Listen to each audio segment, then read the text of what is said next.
Sir 2024 का election, Congress की 5 seat आती हैं हरियाणा में आउट ऑफ 10। कांग्रेस की 0 से 5, सॉरी 1 से 0 से 5, 0 से 5, एक तो वो चलो राज्यसभा का था, 0 से 5 हुई। कांग्रेस ने इस तरीके से जश्न मनाया कि उनकी बहुत बड़ी जीत हुई है। पर आप इसको उल्टा आप पलट दीजिए इस व्यू को एक तरीके से।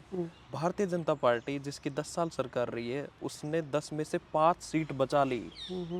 ठीक है, कांग्रेस जिसको 10 साल की सरकार की एंटी इनकम्बेंसी है सरकार के खिलाफ, और वो पार्टी 10 में से 5 सीट जीत रही है और वो इस तरीके से जश्न मना रही है कि 10 की 10 जीत गई है। वो उनको लगा कि हमने 5 सीट गेन कर रही है, रादर देन उन्होंने 5 लूज करी 10 में से। बात ठीक है जो हाँ, तुम कह रहे हो। हाँ, लेकिन सच्चाई की बात यह भी है कि और भी 2 सीट या 3 सीट वो लूज कर सकते थे जो तकनीकी कारणों से इधर उधर। तकनीकी कारण क्या होते हाँ, हैं सर? लेकिन मैं ये What is कह your रहा definition हूँ of कि तकनीकी कारण? जश्न मनाने का सवाल नहीं, सवाल क्या उस अगर आप 2024 के लोकसभा चुनाव का नतीजा निकालेंगे तो पहला नतीजा क्या बोलेगा, सिट्टा जिसको कहते हैं पंजाबी में, पहला निष्कर्ष क्या है? निष्कर्ष ये है कि भारतीय जनता पार्टी जो 400 सीटों का दावा कर रही थी उसको 240 पे अटका दिया।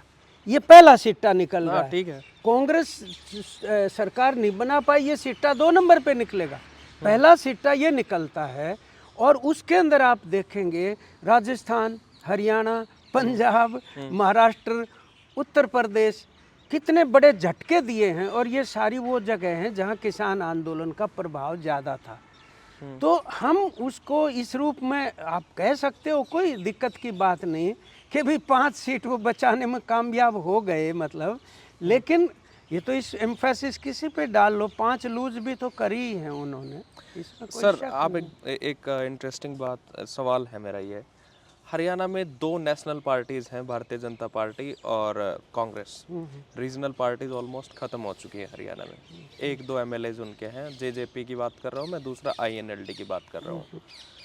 डज लेफ्ट पार्टी सीपीआईएम और सीपीआई हैज द क्रेडिबिलिटी और the capacity to make any difference in Haryana right now, या एक तीसरी पार्टी के रूप में उभर के उनको एक अलग ऑल्टरनेट दे सकती है? ऑल्टरनेट मतलब पार्टी के तौर पे इमीडिएटली हम दे पाएंगे, सवाल ये नहीं है। वास्तव में सवाल ये है कि ऑल्टरनेट मुद्दों के ऊपर कोई विमर्श स्थापित हम कर पाएंगे कि नहीं कर पाएंगे। और ऑल्टरनेटिव मुद्दों का मतलब ये है कि जो हरियाणा की बहुमत जनता की आजीविका से जोड़ के उन इश्यूज़ को स्थापित कर दे। और इश्यूज़ का मतलब हो गया ऑल्टरनेट पॉलिटिक्स भी।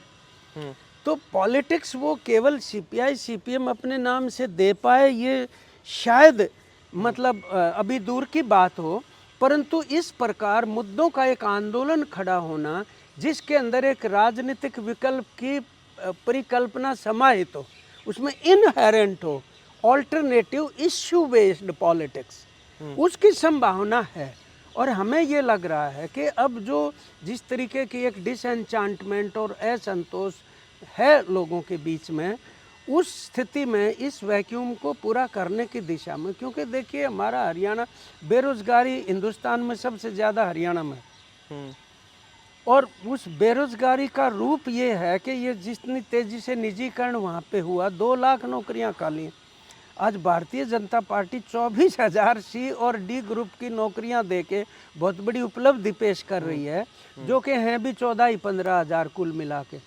और जब वो भी देखेंगे तो बहुत सारे उन मोर कहीं नौकरी मिल गई, वो ज्वाइन नहीं करेगा, सिलेक्शन हो गया, हम उसमें नहीं जा रहे। लेकिन बात ये है कि उस युवा के पढ़े लिखे की स्थिति क्या बन गई, मतलब शिक्षा, स्वास्थ्य, रोडवेज, सड़कें, बिजली, पानी, सभी कुछ निजीकरण करेंगे और नौकरियां निकल नहीं रही, सारी नौकरियां कच्ची लग रही।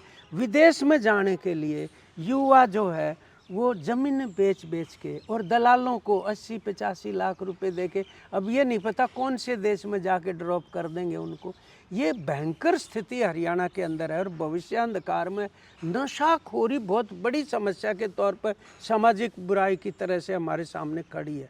तो इसको केवल हम आर्थिकता के बेस पर ना देखें, बल्कि आर्थिक और सामाजिक दोनों पहलू उस संकट के हैं जिसका संबोधन ज़रूर करना पड़ेगा और वो संबोधन केवल पार्टियां कर पाएंगी, मुझे ऐसा नहीं लगता, बल्कि जन संगठन है, किसान आंदोलन है, मजदूरों के आंदोलन, कर्मचारियों के, महिलाओं के, दलितों के, उन सब का समावेश जरूरी है।